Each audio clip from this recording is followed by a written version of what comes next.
Is the tuple data type weird in Python? Let's find out. As we know, a tuple is one of the fundamental data types in Python. It belongs to the immutable type, which means we cannot modify a tuple by adding or removing elements once it's created. Now, let's assume we have a tuple that contains a few elements. Suppose we try to append an item at index 3. What do you think will happen? You might expect an error, since tuples are immutable. But surprisingly, if we run the program, we don't get an error. Instead, the item is successfully appended at index 3. Strange, right? Why didn't Python raise an error? Here's what's actually happening. When we tried to append the item, we weren't modifying the tuple itself.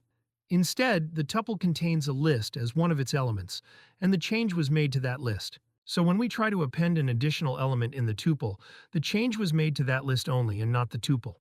The tuple itself is still pointing to the same memory address, so technically it remains unchanged. This is why no error was raised, and the modification was applied to the list inside the tuple, not the tuple itself.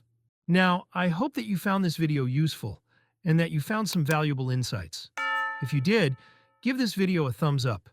Don't forget to like and subscribe, and tap the bell icon to get notifications once we upload more videos of this type. And if you have any questions or suggestions, go ahead and drop them in the comments section below.